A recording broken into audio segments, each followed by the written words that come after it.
Guys, I have time to do a pre-start up ramble because I've been busy getting all my stuff ready. We've got the awning's just sounding. I'm just feeding my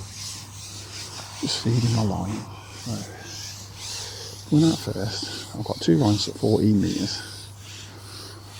It's exactly the same depth, so I can use the same rigs over them.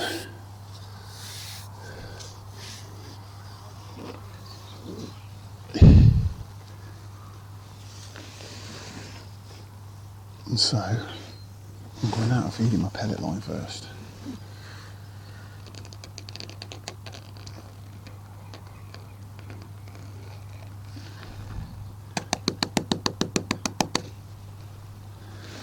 Yes, that's the pellet line. The pellet line is fed very sparingly with pellets. And if you kind of get a crushed around them.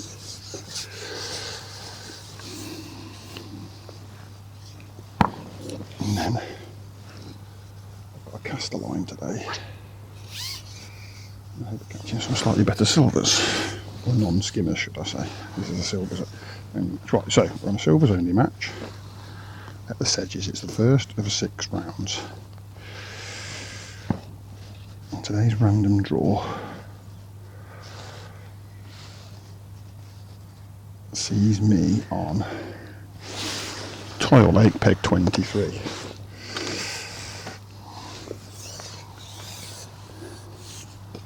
For whatever reason, Toil hasn't been fishing just lately, is the information I've been getting from the lake regular. Those that fish this venue more than me. So it's not the one that you want it to be on. Usually it would be the one you want to be on. It usually fishes better than brick. But that's not the case. But it doesn't matter because over the 6 rounds I'm going to be fishing each like 3 times, so it evens out. I'm in a section of 4 today. So it's section points over the 6 rounds and you get to drop one. So I'm just going to drop in a couple of balls. This line, the idea of this line is going to be left for a while whilst I fish over my pellet line.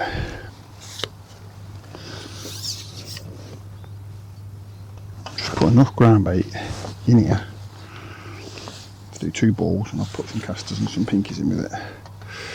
This ground bait here is 50% Tom Thick dark, Tom Thick Intelligent Range dark sweet, and 50% Sonia Bates Roach Natural. I'm going to top it up with a bit of loose as well now. This one, just to put a cloud going down the water. That's it, that little bit there's extra left over, that's fine. So I don't want to be exclusive skimmers on this line. I'm fishing exclusive skimmers and I'm quite happy that my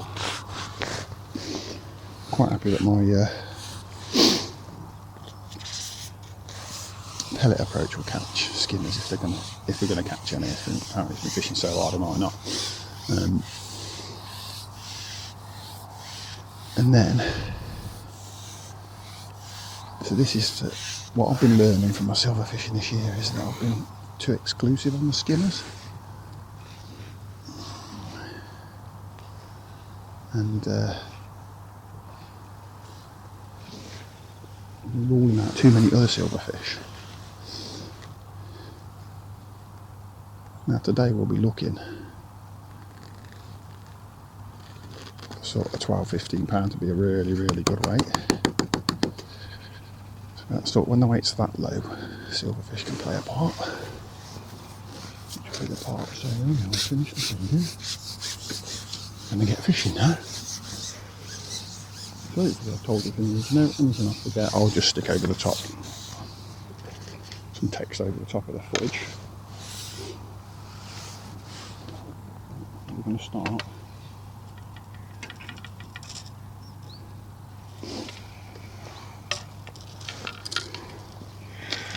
start on the pellet. That's why we fed the pellet first and why we fed it so sparingly. We just want to catch on straight away.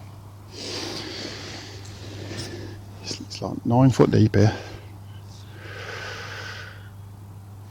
so it's not, I have to put my rigs. I've got little short number 4s that I'm going to use on my pole roost to make my rigs long enough so that I can hook them up. because the top kit's locked, they're really longer than the top kit.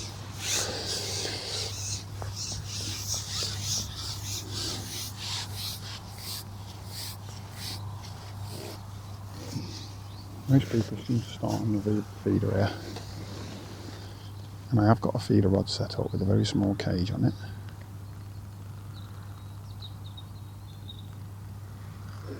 And I've got some Tom thick ground bait waiting to use that, should I feel the need to fish that, but that'll be, if I don't get a bite for half an hour, maybe I'll go on it, maybe I won't. I'm learning about the bend. I didn't have an opportunity to fish the practice match due to me being on holiday, which was nice.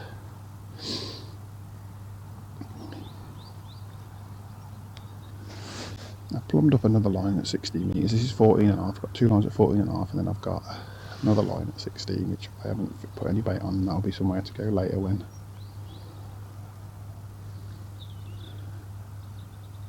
I'm struggling, or if I'm struggling. I'm fishing quite a positive heavy float, trying to get everything down on the deck. Just sit and wait. A little lift then, probably a skimmer.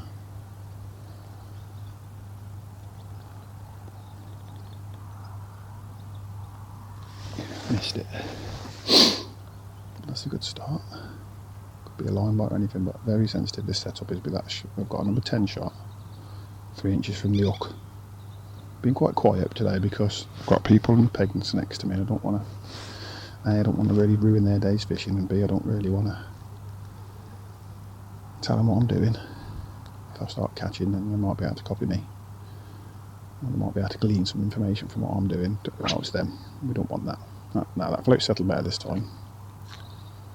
So that's good. Float set to a pin and I've blacked it out against the nice clear sky. Nice clear winter skies today. So this pellet approach, first time I fished it in this deeper water, so I'd be interested to see if I've got to tweak it any. I didn't feed the pellets loose, I just squeezed them into a tiny, very softly top squeezed bore, so probably would go down 2 or 3 feet before they broke up. No pin is enough. Enough to keep them tight enough to catch. Lift the float out of the water and drop it down. I've got the guy to my right fishing the waggler. You might be able to hear him washing his rod out. And the guy to my left fishing the feeder. So I've got a short line to myself. I mean, they probably both put a bit of bait in anyway. So I'll get back to you guys when something happens. It's going to be a slow start. Everybody said it was going to be a slow start anyway, so I'm not worried that I'm doing anything wrong just yet. Like I say, I've not had opportunity to practice.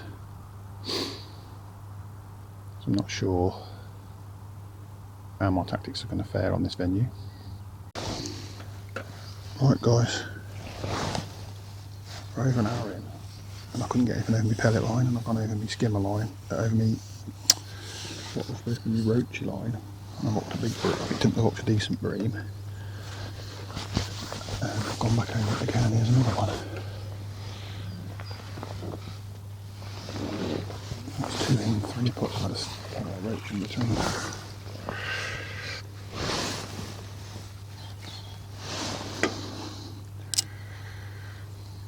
See, that's nice. See, there's 2 of them and a roach.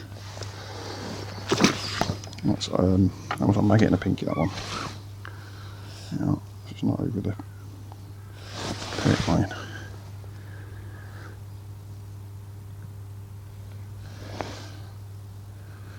That's where I put the 2 balls, the 50-50 mixed Tom Thick and Sonia Bates roach. At the start that you saw me putting in, I've just had that over there.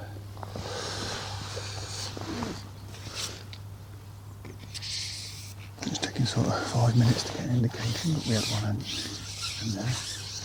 Anyway, we fished that size of muscle, and I'm already thinking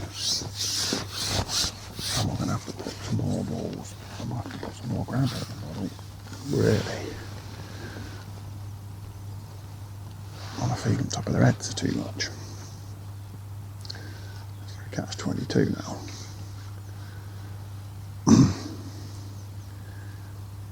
See what happens this, but if I don't get any indications, I might put a very small nugget in, fish over that and see what we get. Top up the pellet line at the same time as well, so I've got somewhere to go.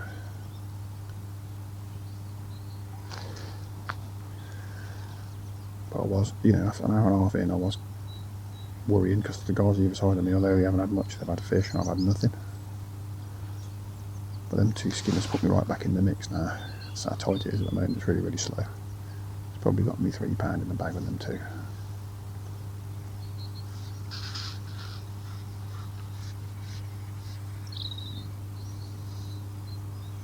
I've resisted going out in the feeder. The guy next to me's gone out in the feeder. He did get one, but it took him about 7 or 8 chucks, and I was thinking that's a long time to wait. I'm going to get my first chuck, that's alright, but the guy to my right had a nice fish on the waggler. He's rested that line now. I'd say his one was bigger than what I've had, so maybe that his one was bigger than my 2 put together. It was quite a big bream.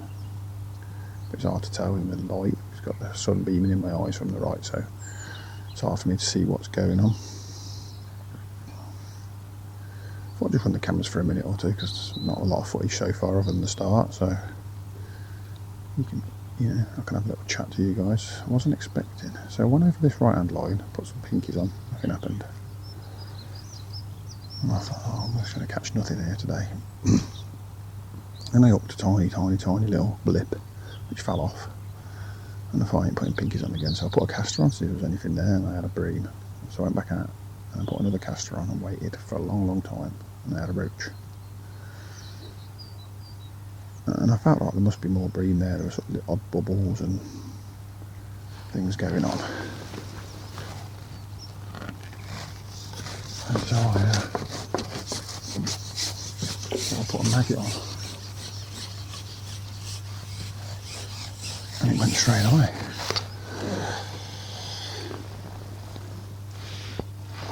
You can see how long the rig is at arm's length. I can just swing them if they're not too big. I'm going to do, before I do any more, I'm going to stick on this line for a bit, I think. So I'm going to just top up my other line, pellet line. Be a little bit more aggressive with it than I would have been, because I'm catching on this line.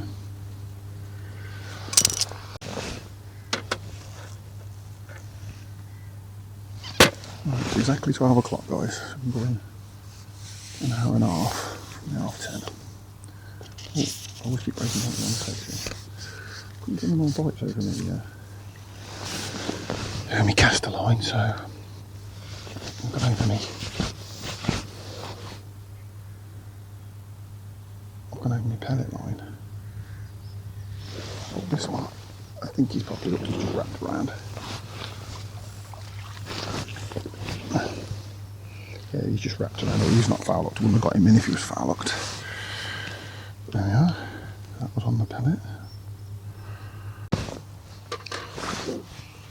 12 now, guys. Back on the maggot line.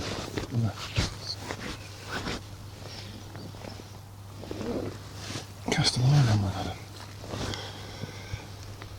Hard. So that little top. I topped it with a ball, didn't I? And we added this one.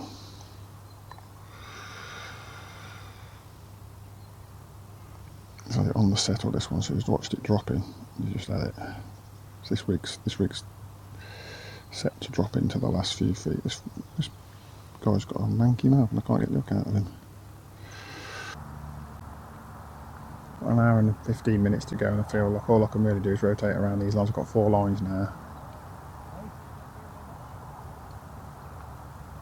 Just try and nick some fish off them.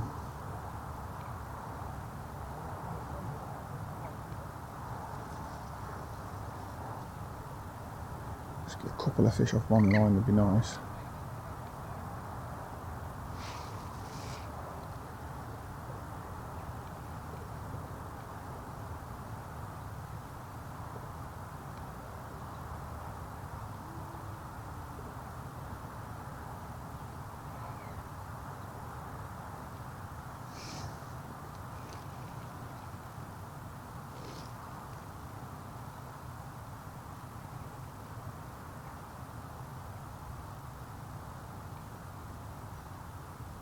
Feels like it's too late to really get on the tip. Although I could chuck it a couple of times in desperation.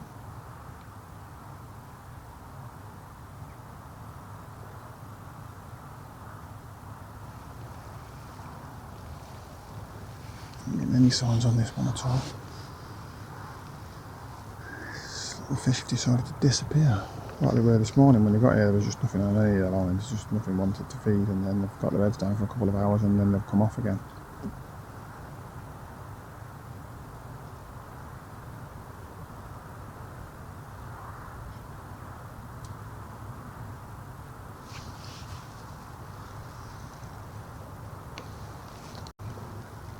I don't know what else to do now. And these fish could be off the bottom, but we're 9 foot of water, it's hard work trying to work out where they are.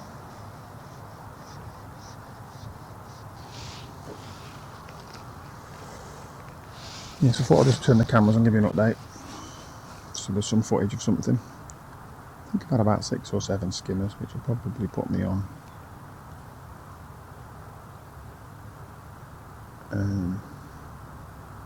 8 or 9 pound. Not far away from, I was thinking 12 to 15 was what I needed, so you know, with an hour to go you'd think, oh, you've got a chance, but so dead in this last hour that in the previous hour anyway, so maybe something's going to turn on this hour. Okay, I've got 45 minutes to go. I've just had a small skimmer out of my new pellet line. And I've just up this skimmer which leapt out of the water and I've seen it and know it's a decent one.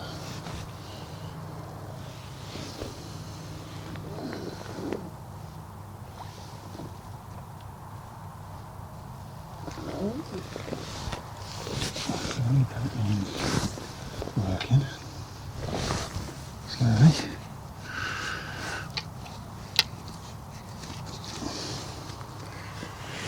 All I'm doing is literally tapping in about 5 pellets after each fish.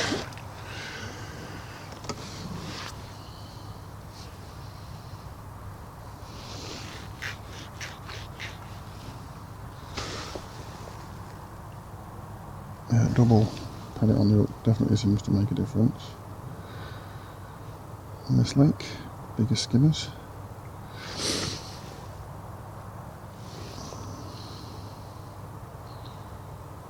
Tom Little. Let's check it sinks because they were too flat over there. So swing that out.